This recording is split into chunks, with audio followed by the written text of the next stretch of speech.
అనేటువంటి లెక్కలేసుకునేటువంటి మీ నరకాసుర ప్రభుత్వం, మీ సైకో ప్రభుత్వం గురించి మీరు ఇంకొకరికి నీతులు చెప్పే స్థితిలో లేరనేది ఆయనకి మీ ద్వారా చెప్తున్నాను.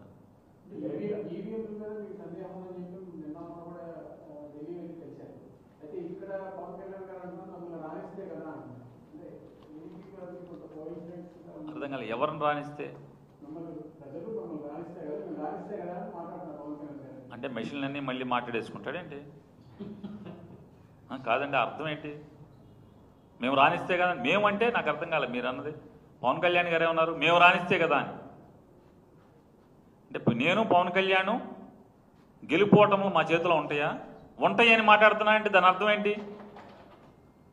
ఇప్పుడు నేను అన్నానండి, నేను అసలు ఎప్పటికీ పవన్ కళ్యాణ్ని నేను రానివ్వను, చంద్రబాబుని రానివ్వను అని నేను దబాయించి చెప్తాను అనుకోండి, నేనెవరిని? నాకున్నది ఒక ఓటు, పవన్ కళ్యాణ్ గారికి ఉన్నది ఒక ఓటు. ఓటు ఉందో లేదో మరి చూడాలి, చెక్ చేయాలి. ఇందులో ఓటు ఉన్నట్టు లేకపోతే నామినేషన్ వేయటం కుదరదుగా. ఏ ఊళ్ళో ఉందో తెలియదు. మరి నాకు ఒక ఓటు, ఆయనకు ఒక ఓటు, చంద్రబాబు గారికి ఒక ఓటు, వాళ్ళ అబ్బాయికి ఒక ఓటు. అంటే ఒక్కొక్క ఓటు కాలమే మేము కోట్లు ఓట్లని మేమే అంత దమ్ముగా మాట్లాడుతున్నామంటే మాట్లాడేసుకున్నారా అని అడుగుతున్నాను.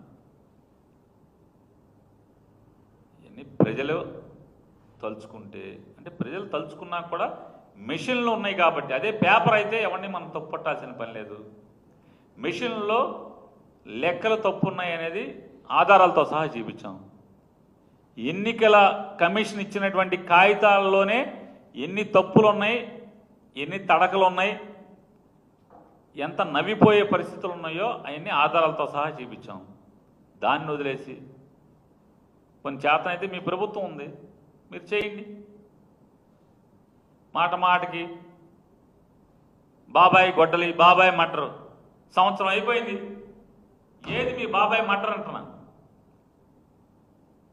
బాబాయ్ గారు అమ్మాయి ఏది? బాబాయ్ గారు మటర్ ఏది? అంటే అధికారంలోకి రావటానికి ఏ గడ్డైనా కలుస్తారు మీరు అందరూ అనేది, ఇట్లాంటివన్నీ కూడా ఉదాహరణలు అనేది ప్రజలను ఒక్కసారి గమనించమని చెప్పారు. బాబాయ్ గారు అమ్మాయి లేదు, అప్పుడు వారం వారం బాబాయ్ గారు అమ్మాయి, వారం వారం ఇక్కడ ఎలక్షన్లో బాబాయ్ గారు అమ్మాయి ఏది? బాబాయ్ మటర్ ఏది? బాబాయ్ మటర్లో ముందుకెళ్ళింది ఏది? జగన్మోహన్ రెడ్డి గారు చంపేశాడన్నారు కదా. సారా కేసు, బ్యాందీ కేసులోనే ఇంతవరకు మీ వల్ల కాలేదు. అంటే తప్పుడు ఆరోపణలు ఇవన్నీ కూడా